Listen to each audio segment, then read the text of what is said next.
Hello everyone, कसे आहात सगळे? मस्त आहात ना? तर माझं नाव आहे प्रियंका आणि हा माझा नवीन मराठी यूट्यूब व्हिडिओ चॅनल आहे. तर माझ्या ब्लॉगला म्हणजे तुम्ही चॅनलवरती नवीन असाल तर सबस्क्राईब नक्की करा. आणि तुम्हाला व्हॉइस ओव्हर करायच्या आधीच सांगते की बॅकग्राऊंडला ना थोडा ढोलचा किंवा कशाचा आवाज येईल, थोडंसं डिस्टर्ब होईल. पण आता ते थोडंसं हे करा, कारण की आता गणपती बाप्पाचा टायमिंग आहे. आता इथे लेकरं जे आहेत ते खूप उत्साहात असतात. मग आता संध्याकाळची वेळ आहे, मग आता ते ढोल वगैरे वाजवतात ना, त्यामुळे. तर हा दिवस होता हरतालिकेचा. मी ब्लॉग अपलोड करू शकले नाही त्या दिवशी, कारण एडिटिंग झालेली नव्हती. तर वाळूपासून मी असं महादेव बनवून घेतलेला आहे. लोक पाट्यावरती पूजा करतात, मी असं ट्रेमध्ये केलं, कारण मग दुसऱ्या दिवशी ना उचलताना सोपं पडतं. तर हे महादेवाची पिंड आणि हे हळकुंड म्हणून हळकुंड म्हणून असं पार्वती देवीचे, आणि इथे सुपारी म्हणून गणपती बाप्पाची अशी पूजा केली. ही ओटी भरली पार्वती माताची, आणि हे फळ फ्रूट असं सगळं ठेवायचं असतं महादेवाला पूजा. आणि आमच्याकडे पद्धत आहे असं कणीस, मोळा, काकडी ठेवायची. म्हणजे सगळीकडे वेगवेगळी पद्धत असू शकते पूजेची. तर मी अशी पूजा केली माझ्या हरतालिकेची, साधी सोपी आपली. तर मी इथे ना रेकॉर्डिंग करत होते. ही महादेवाची आरती चालू आहे माझी, आणि व्हॉइस डिस्टर्बन्स थोडी बॅकग्राऊंडला जास्त येते, कारण लेकरं असे ढोल वाजवतात आहे ना, की ते आवाज आता ते येणारच रेकॉर्डिंगमध्ये, त्याला काही करू शकत नाही. ही माझी महादेवाची आरती चालू आहे, आणि मी कॉन्सिस्टंटली असं फोनमध्ये बघत होते की रेकॉर्ड होतं आहे का नाही, कारण की ना कॅमेरा ना मध्ये मध्येच आपोआप बंद होत होता. काल हरतालिका होती, आणि हे बघा हरतालिकेची पूजा खाली मांडली होती. आणि आता गणपती बाप्पा आणायचा आहे, म्हणजे दुपारी आणाल. आमच्याकडे ना 1.5 दिवसाचा असतो गणपती बाप्पा.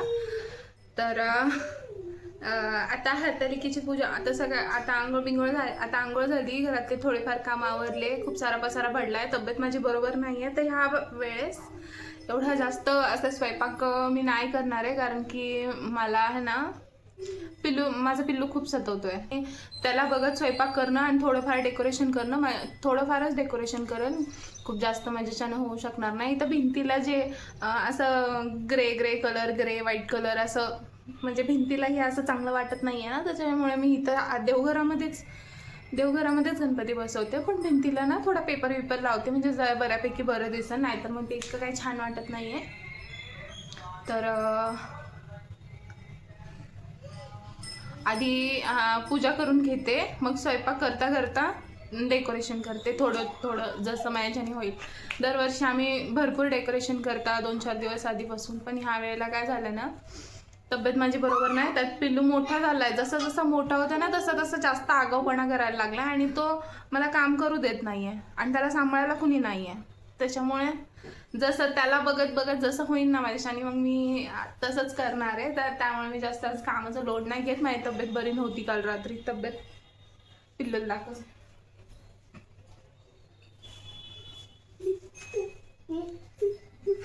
आता आगाऊपणा.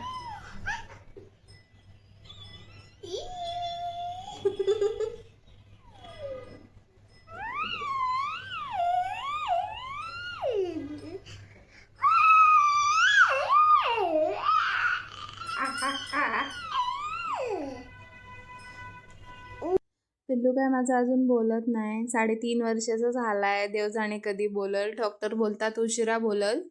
त्याला थेरपी करायला सांगितली, स्पीच थेरपी, पण कधी बोलतो काय माहिती आता. तर अशा प्रकारे मी ना सकाळी आपलं हरतालिकेची उत्तरपूजा करत आहे. व्हिडिओमध्ये थोडा थोडा ग्लिच येतोय, कारण लॉंग व्हिडिओ एडिट करताना ना हा माझा फोन असाच मध्ये मध्ये ना नाटकं करतो. तर हे बघा माझं काम पटापट उरकत नाही. ह्याचं कारण इथे बसलंय माझ्या मांडीवर, कारण की ना पूजा करते किंवा भांडे धुते, कपडे धुते, काही करते. मी स्वयंपाक करतानाही बाजूलाच उभा राहतो, त्याला सतत कडेवर घ्या म्हणतो.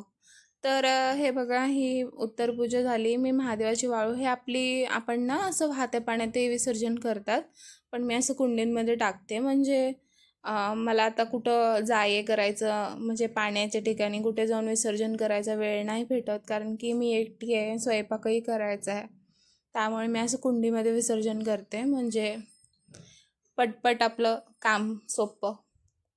तर ह्या म्हणजे माझ्या कुंडींनाही माती मिळते.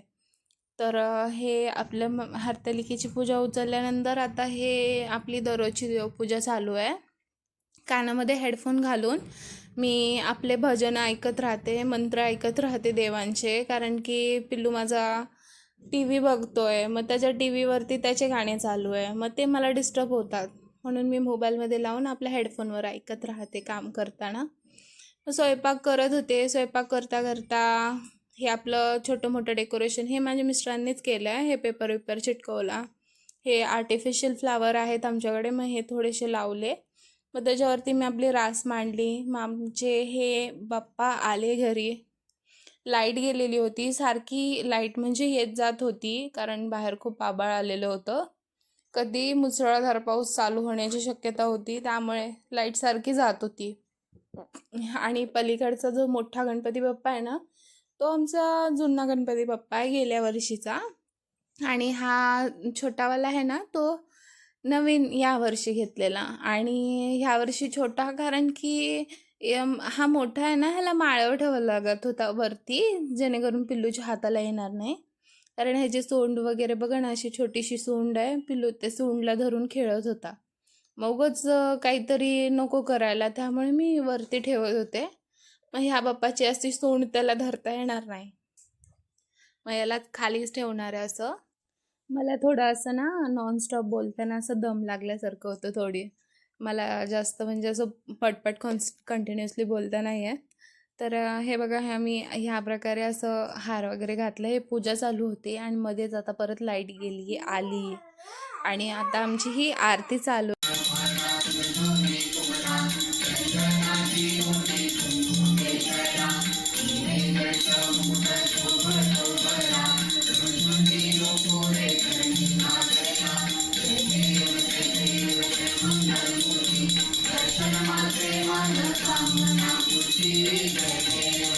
तर अशा प्रकारे ना बाप्पाची आरती आम्ही करून घेतलेली आहे आणि बाप्पाला नैवेद्यही दाखवलेला आहे. नैवेद्य दाखवून झाल्यावरती आम्हीही थोडंसं खाऊन घेतलं, कारण की ना माझा तर कालपासूनचा उपवास होता हरतालिकेचा आणि मी फराळी नव्हतं केलेलं, तर त्यामुळे मी खाऊन घेतलं, नाही तर मला चक्कर आली असते. आणि मग थोडंसं खाल्ल्याच्या नंतर ना मग आम्हाला दुकानातही जायचं होतं. दुकानातला गणपती बाप्पा पण आम्हाला घ्यायचा होता, दुकानातही बसवायचं. मग आम्ही निघालो. हे वेळ होती संध्याकाळची, जवळपास 6-6:30 वाजलेले होते आणि इतकं काळं आभाळ आलेलं होतं की जणू ना किती जोरात की पाऊस होईल आता लगेचच, असं वातावरण झालं होतं. तुम्ही बघू शकता हे किती काळभोर आभाळ आहे. इथं डोक्यावरती थोडंसं कमी, पण तिथे इतकं काळभोर आहे. तिथं डोंगरची बाजू आहे ना, मला वाटतं त्याच ठिकाणी खूप जास्ती पाऊस होत असेल बहुतेक. तर हे बघा, दुकानात आम्ही आलो. हे मित्राच्या दुकानात, माझ्या मिस्टरांच्या मित्राचं दुकान आहे. तर हे बाप्पा होता आमचा दुकानातला गणपती, म्हणजे दुकानात बसवायचा. तर हे बघा, पाऊस चालू झालेला आहे जोरदार. आम्ही विचार करत होतो की आता गाडीवरती गेलो तर भिजून जाणार, मी, पिल्लू आणि आम्ही तिघं. मग आम्ही दोघं असतो तर कसं पण गेलो असतो, पण पिल्लू भिजला असता, त्यामुळे आम्ही थोडं वाट बघत बसलो थांबल म्हणून. हे आमची छोटीशी मैत्रीण आहे, हिच्या संग थोडंसं मस्ती केली आणि मग विचार केला की थांबावं. तर हे बघा, बाहेर असा जोरात पाऊस होता ना, मुसळधार पाऊस होता, तुफानी बारिश म्हणतात ना. तर हे काय थांबायचं नाव घेत नव्हतं. मग आम्ही काय केले, गाडी तिकडंच राहू दिली. मग ऑटो पकडून ना दुकानाकडे आलो. ऑटोमध्ये आल्यावरती इथे दुकानात येऊन मग थोडं ना क्लीन बिन केलं आणि ह्या प्रकारे अशी छोटीशी पूजा केली. आपली गणपती बाप्पा बसवले आणि हे छोटावाला गणपती बाप्पा गेल्या वर्षीचा आहे, ह्याला विसर्जन करायचं आणि हा नवीनवाला आहे, तो वर्षभर राहणार दुकानात आता. तर असा होता आमचा पूजा केलेला व्हिडिओ. आणि तुम्हाला व्हिडिओ आवडला असेल तर नक्की कमेंट करा, जेणेकरून मला मोटिवेशन भेटेल आणखीन व्हिडिओ बनवण्यासाठी. तुम्ही लाईक करताल, कमेंट करताल तर मला आणखी मोटिवेशन भेटेल. तर प्लीज चॅनलला सबस्क्राईब करा आणि कमेंट लाईक करायला विसरू नका. व्हिडिओ आवडला असेल तर नक्की सबस्क्राईब करा. तुम्हाला भेटते नवीन व्हिडिओसोबत. तोपर्यंत बाय आणि गणपती बाप्पा मोरया, मंगलमूर्ती मोरया.